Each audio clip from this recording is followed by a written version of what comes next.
don't mean shit if it ain't got seasonings. What's up, y'all? This is Nafets. This is my new series, Seasoning, where I'll be walking y'all through some of my productions for my songs. Today we're going to start with my newest track, Glorious, and if you haven't had a chance to check it out, there's a link in my bio, link below, so go ahead and peep that. Let's get started.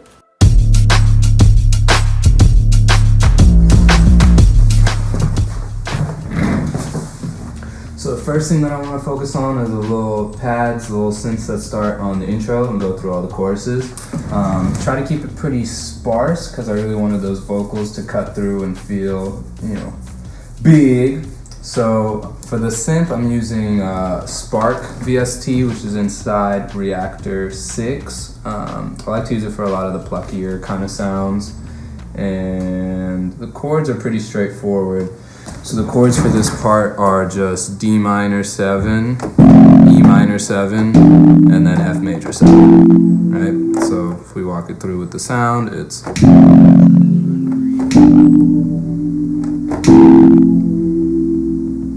So pretty straightforward, pretty simple, and it just loops over and over. And then after that, we also have on top of it, we got this little sort of plucky synth going, and that's pretty much just outlining those exact same chords, right? So we have the D minor 7, E minor 7, F major 7. All right, so.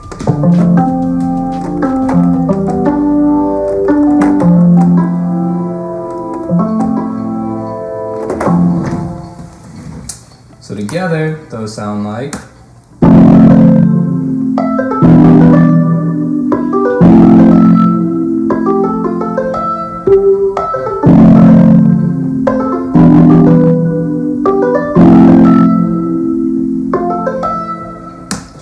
So then, after that, we have kind of the harder hitting section drop in, and that's actually mostly 808 and drums, so that kind of frees you up to do some sort of little bit of gnarlier stuff because you don't have to be as restricted with a lot of movement going on. So let's start with the drums. The drums for this part, the main thing that's driving them is the percussion, so you see that a lot in like soca and calypso drums. So the kick and snare by themselves are actually pretty straightforward. There's nothing too crazy about them. It's just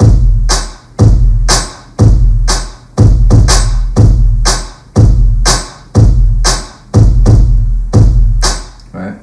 And then, but on top of those, we have a couple hats, claps, shakers, and snares kind of going in different directions that give it that feeling of momentum that kind of eggs on the whole song. So on top of that kick and snare, we have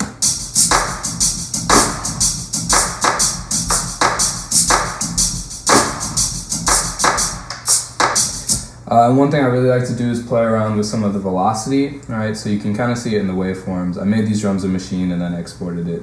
But when you have those little ducks and these little claps underneath that are acting almost like a ghost snare sort of going at the same time, it gives it that momentum that really gets it bouncing. So then if we have the kick snare and all that stuff on top of it together, we get...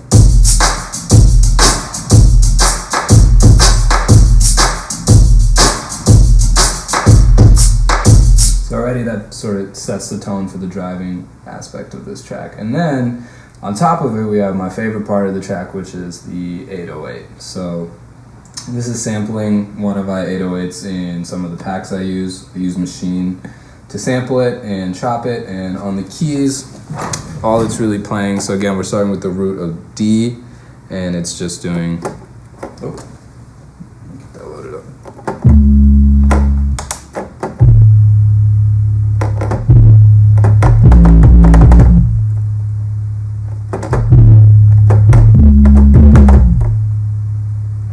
Right, and then at a certain point it switches over to the E flat, so and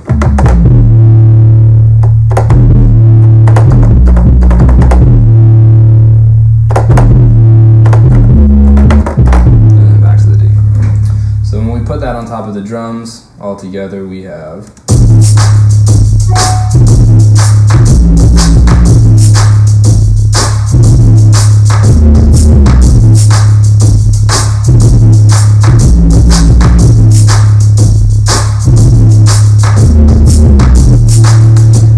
So there, that kind of sets the skeleton for the entire song. I'm a big believer that if the drums hit and the rest of the song is pretty much done, you're good to go. Once you get the drum and bass locked in, everything else is kind of a little less essential. So then the song also has a B part, right, which actually originally wasn't there. It was a little totally different. I had just like some random stuff going on at the end, and then I was like, okay, we need to sit down and flesh this out. So what happens here, we get a little switch over, got a little transition.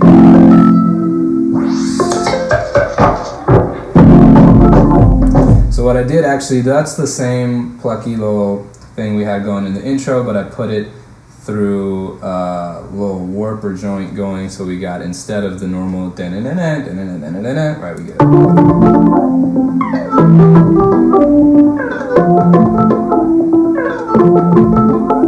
so even though the tempo is staying the same, that already gives us sort of a different feel to it, which leads us in to the B part section, which same chords, right? Stop, same pads. Same chords, but on top of it, the drums change a little different. So now we have the dembell, the little rhythm going. So if we look at the drums on top of this part,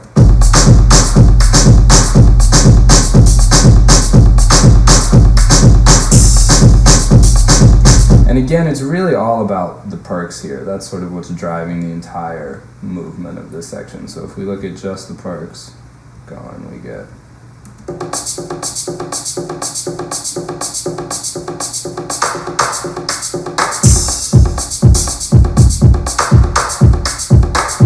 right, and then when you have the little backbeat underneath it, it turns into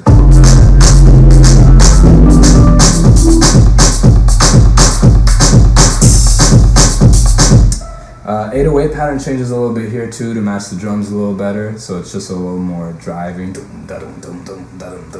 Right? So let me go.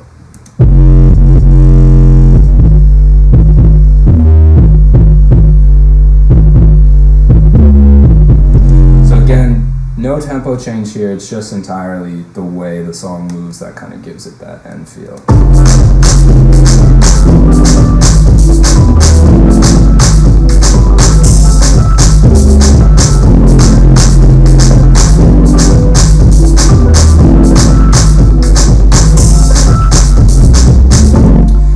Then at the end, of course, we have to round it out with a little producer tag. And that's pretty much that. So thank you all for tuning in to the first episode of Seasonings. Looking forward to getting some more with y'all. Thanks for joining me, and see y'all next time. Glorious, you cannot battle me. I just want everything. I just want everything. Feeling so glorious. You cannot follow me. I just want everything. I just want everything. Woo! Get them devils all the